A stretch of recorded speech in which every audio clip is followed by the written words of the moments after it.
Fusion, the International Science Radio Show. Hello, Hello. how are you? I'm good, thank you. How are you? I'm good, thank you. Really good to meet you. I'm Dr Eliza Middleton. I'm a Senior Research Officer at the University of Sydney in the Aola Richards Sydney Insect Hub. So, Eliza, you're going to give a talk at the Frontiers of Science Forum about interdisciplinary science, or is it the science between the disciplines?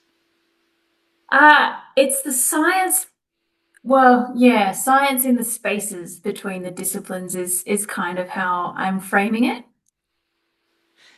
And so, what does that mean? I guess for me, what that means is a reflection on all of the work and research that I've done to date and all of the projects that I've been involved in, that there are all of these really interesting and important things that are happening where the different disciplines meet each other, but that often those kind of collaborations or intersections are not as focused on, or maybe overlooked to some extent. But for me, that's, I guess, where I find all of the excitement in trying to help understand and translate and connect all of these different disciplines to each other. Because ultimately, in many circumstances, we're talking about the same thing. We're just using slightly different jargon. So, are you saying that basically in academia and in research generally, the different scientific disciplines are siloed a little bit, and sort of you're a physicist and you're in these areas, and even within biology or physics or chemistry, you've got these little areas, and you specialize to be able to do new work and do great things, but you miss out talking to the people who think a bit differently and have a different perspective. Yeah, and I think it's kind of a function of how everything has been sort of designed. So if you look at any university, they have their different faculties and their different schools, and that the nature of it is that we are inherently siloed, and that's not necessarily a bad thing. If you're a physicist and you're hanging around other physicists, I mean, they're going to be able to help you solve your problems probably a lot easier than what I might be able to help you solve those problems.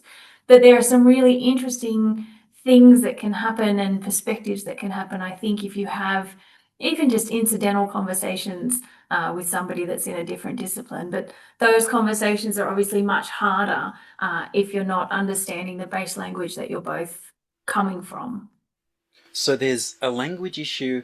Is there also an issue with people from different disciplines getting to get together to talk? Yeah, I think that's also a challenge as well. I mean, I think that's a challenge generally with how busy people are, and whether or not people are in the office to have those kind of hallway conversations that we have. And I'm a very big fan of a flexible working arrangement. So I'm not going to be the one that says everybody has to come back into the office so that we can all run into each other in the corridor. But I think it is hard to have those even organic situations where you can come in and meet people that have a different background and a different experience. I mean, in any situation, and have those conversations that just flow naturally. I feel like when you have them being very structured, like we're going to have the social scientists and they're going to talk to the mathematicians, that I think that feels harder than and to get people to start talking about things than if it's a bit more of an organic situation. But I don't know how you solve that. Just it's I guess one of the challenges that we have with fostering this kind of interdisciplinary, not even collaboration. It doesn't even have to go that far. Just interdisciplinary connection. So how have these sort of connections happened in your career? So I think to start with, it it very much comes from a background that I had of growing up on a farm and coming from a farming background. So to me, agriculture has been a big part of my history, and making your livelihood from the land. But then I guess the biggest part of that for me was the mentorship that an Indigenous elder in our community that lived on our farm provided me. And he shared so much of his knowledge with me. His Uncle Bruce Redman from Barkindji country. And just what he shared with me, I think, gave me a really solid foundation of an understanding that as I went through my education and as I went through academia and I started to learn about things, in the beginning, obviously, this is like 20 years ago now, having an understanding of Indigenous connection to country was not a big part of any curriculum or studies that I did. Having an understanding of how people rely on the land and make their livelihood from the land in terms of an agricultural sense, when I did a degree in biology, in marine biology specifically at that time, was not a big part of it. And then even moving into entomology, it's not a big part of it. But then as I kind of progressed and got more into biodiversity and conservation and those kinds of positions, you need to understand these things. You can't just come at the problem of biodiversity loss from the perspective of this species is endangered and we need to protect it. You need to understand how that species interacts within the environment, but then also interacts with the people that are interacting with the environment. Like there's a bigger picture that needs to be looked at and needs to be understood to be able to make, I guess, the most meaningful kinds of changes or actions that can help with that conservation of that one species that you cared about right in the beginning. And so what other disciplines did you interact with these sort of issues? I think the biggest one has been around business and finance, looking at business and finance. So I was working as the biodiversity management officer for the University of Sydney for a while, and then after that as a consultant for a company called Water Technology. And so business development, there was a bit of policy work in there. I didn't study business or finance or architecture or law. So, in all of those situations, I had quite the learning curve of understanding even just the language that they were using during meetings. I remember in my first meeting in a corporate setting, someone used the acronym BAU, and I thought of the behavioral analysis unit from that TV show. And I had to Google what does BAU mean, and it just means business as usual. But that was an acronym I didn't know and that I wasn't familiar with. So, even little things like that were stumbling blocks for me to get over to kind of have these meaningful conversations. And I think the biggest thing for me is that I had to learn and understand these things to be able to have conversations that meant something for other people. I had to meet them where they were, kind of thing, instead of, I guess, expecting people to meet me where I am, or to, be as passionate or as excited about, a species of fly as I might be. I have to bring that to them in a way that it means something to them. And the only way for me to create something that means something to them is to understand what matters to them. And in business, that's very different to what you might think matters in biology. That is quite a shift. So you've had the experience of getting an Indigenous perspective, a traditional view that was different to the one you were raised with, and then you've had to reach across to talk to people from the business and architectural world to see their perspective, to sort of understand how they look at biodiversity and what the benefits or costs might be for any changes to help the animals and the plants.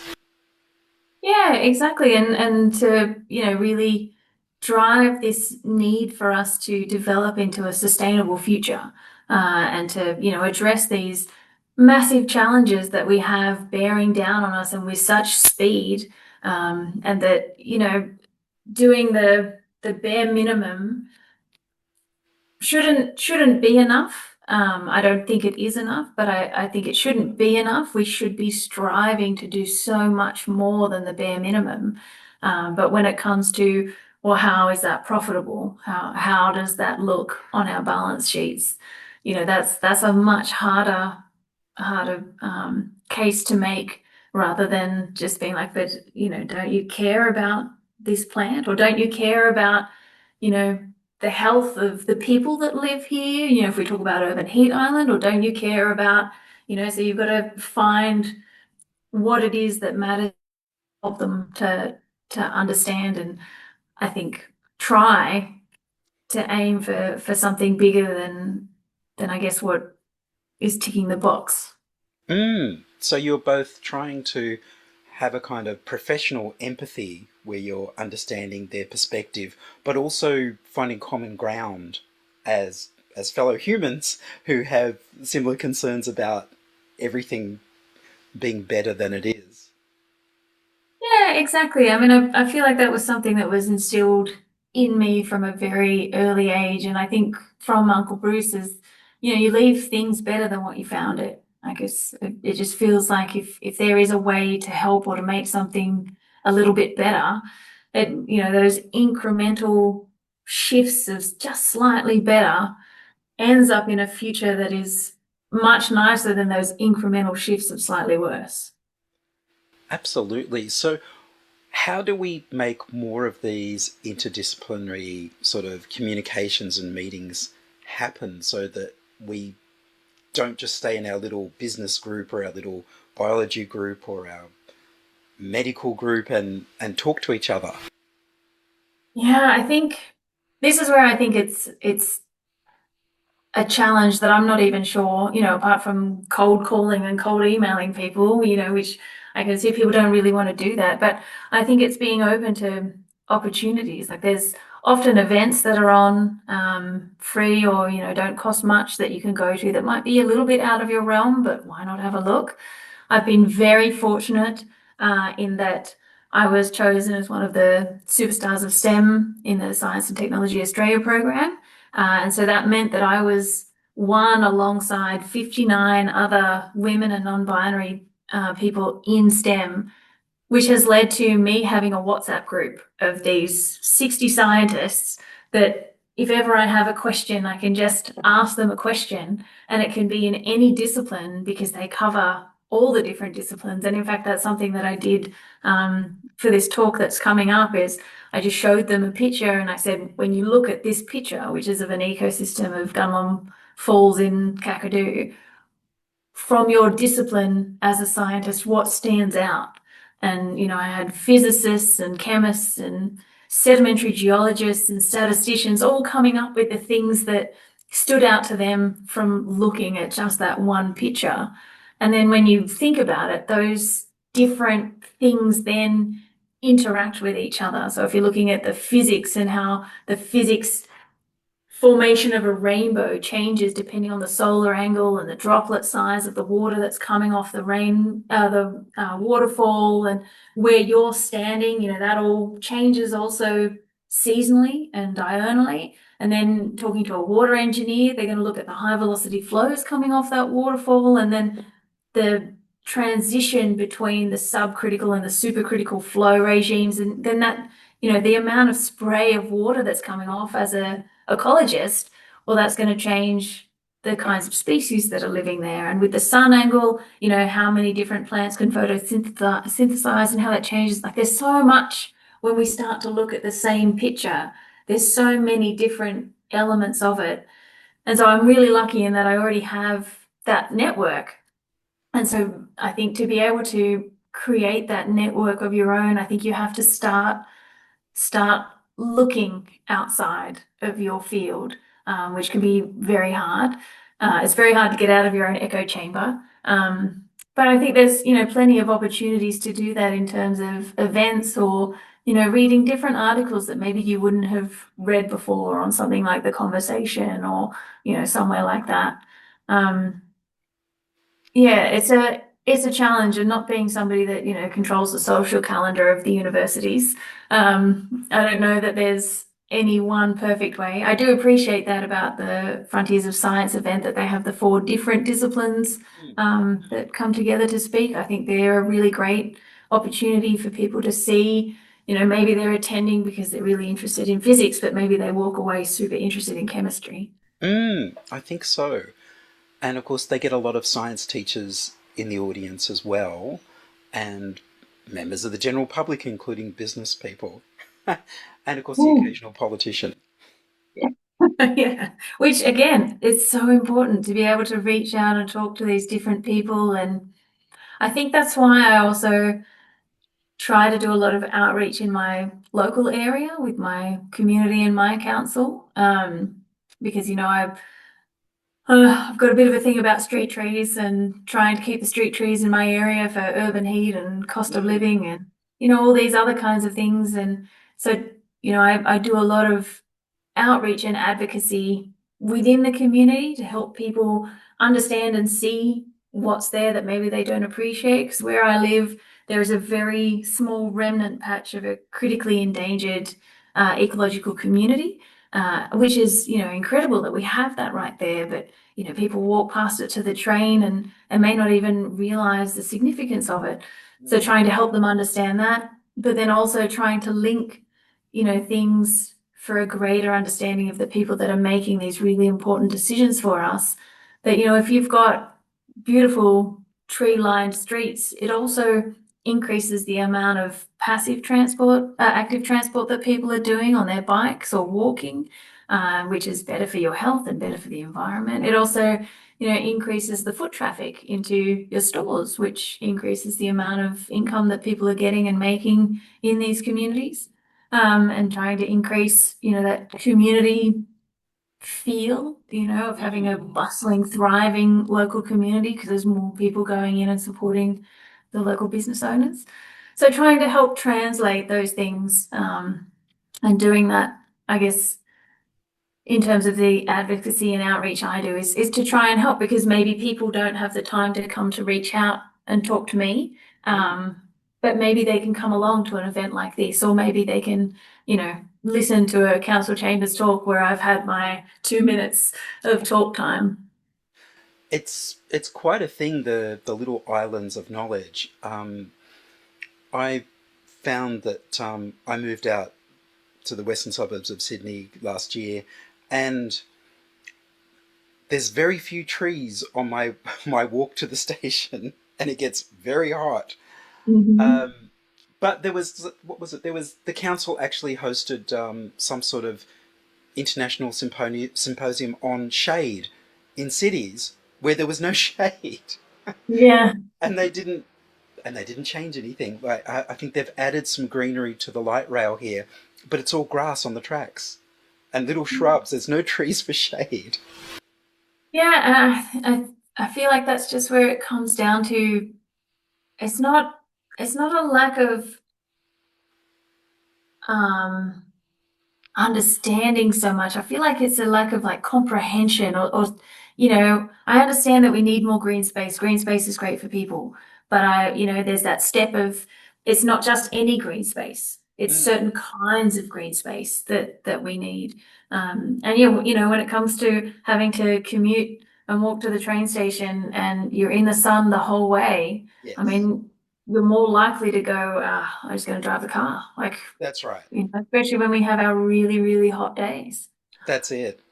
And so I don't know how. Again, that's one of those things I think where you, perhaps I would need to know how to communicate with the council to speak their language and get across the understanding that shade matters to people. Yeah, and I mean it's challenged by so many things, and that's the other side of it is that from council's perspective there are all of these other risks. So if you have large trees, those large trees have a life cycle.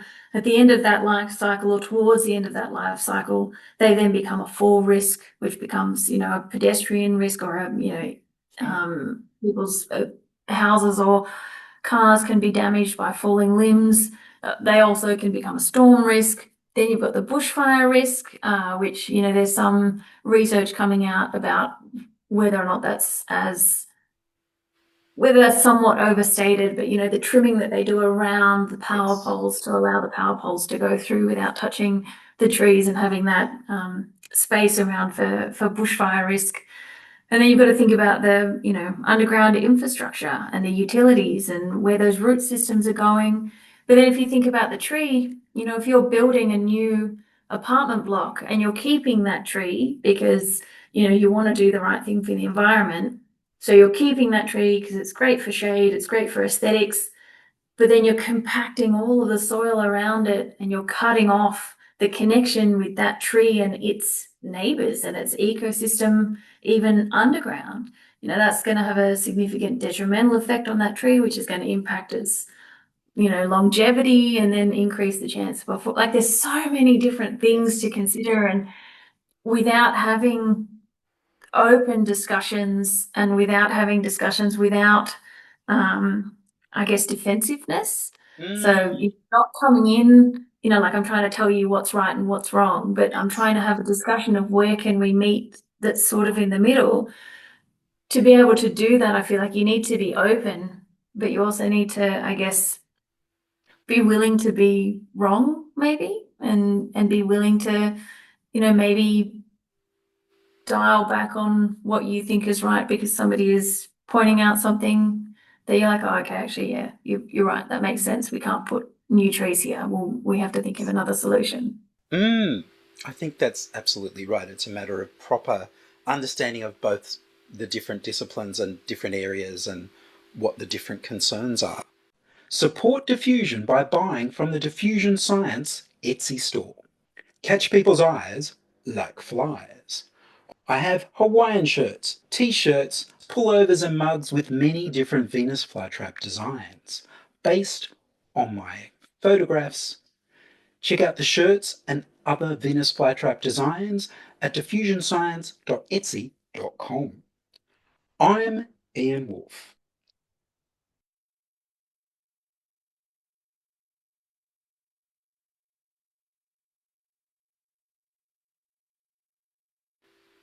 I'd heard that this was one of the things with the problem with hay fever and pollen was that councils decided to plant male trees so they wouldn't have to worry about fruit falling to the ground.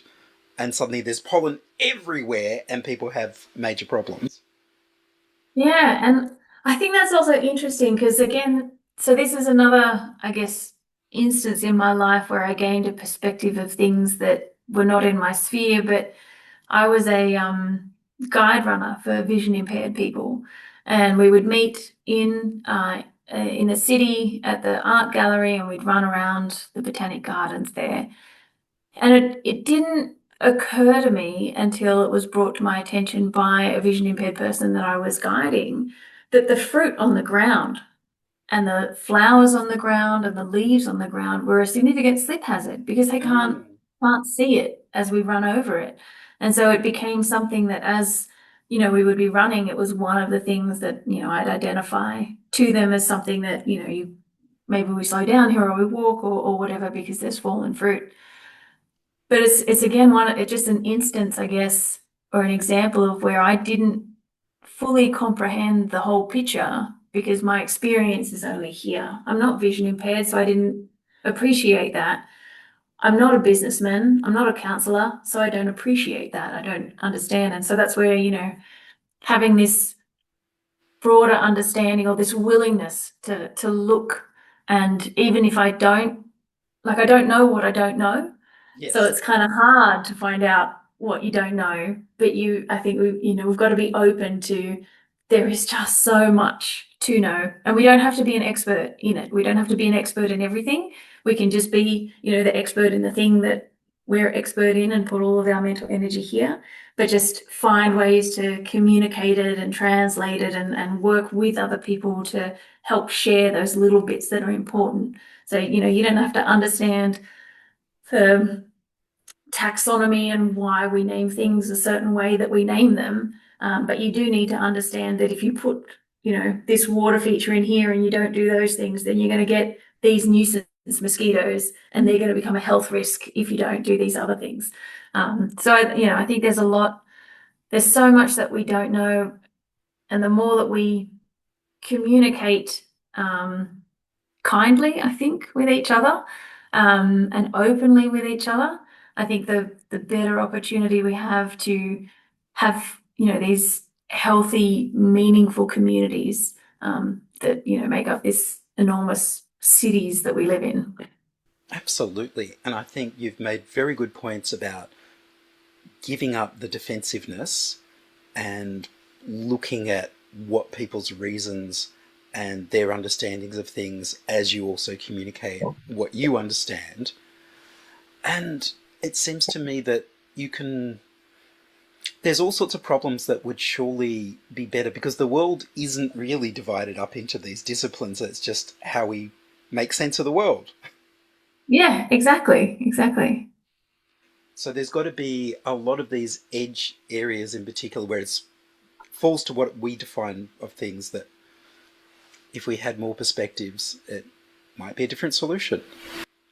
Yeah, I think that's coming more and more obvious and kind of into the frame. We're seeing more jobs that, when I was at university didn't exist. So science communication didn't exist. Sustainability officers didn't exist.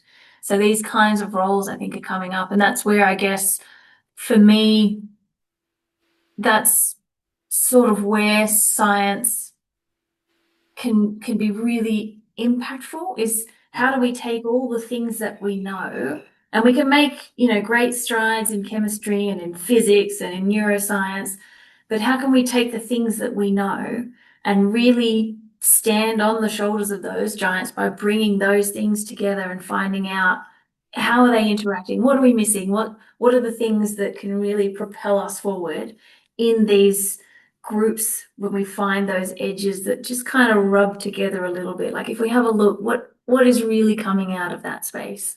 Mm. So, so public events are good, events for the general public where people can go to things.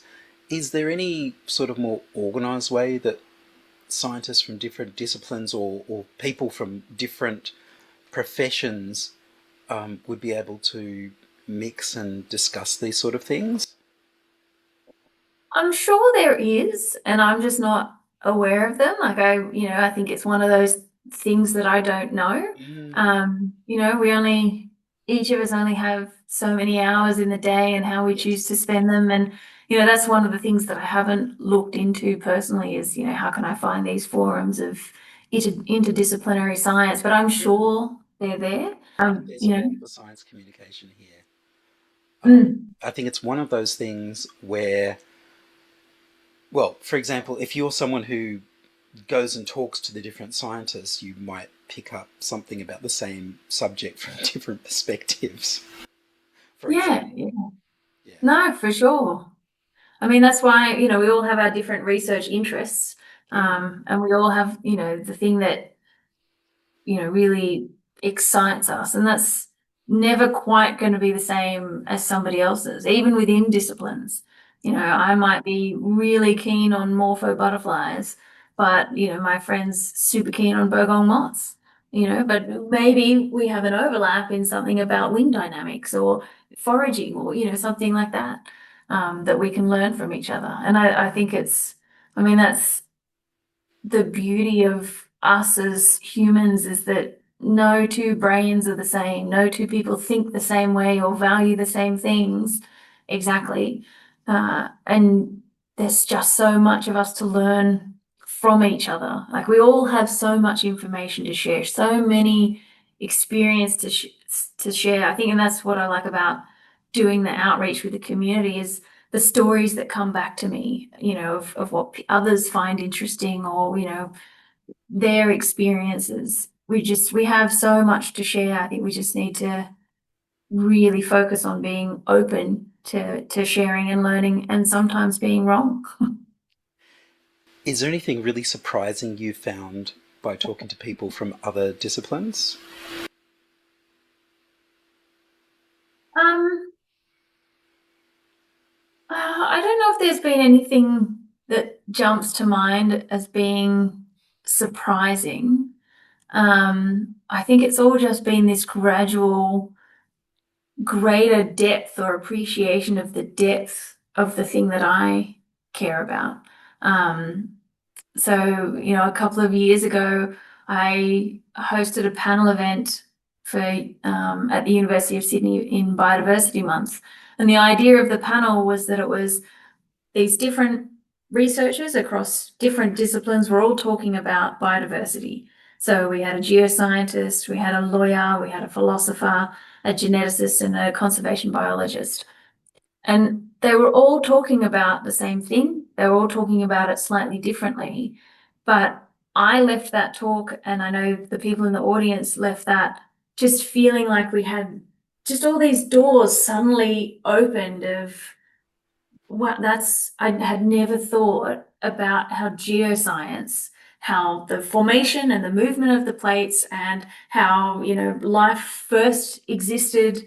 And in the beginning, it was the earth and all of those physical processes that had to be right and that were creating that environment for life to begin. But then when life began, all those biological processes then changed the physical, that it switched and suddenly life controlled how the earth formed.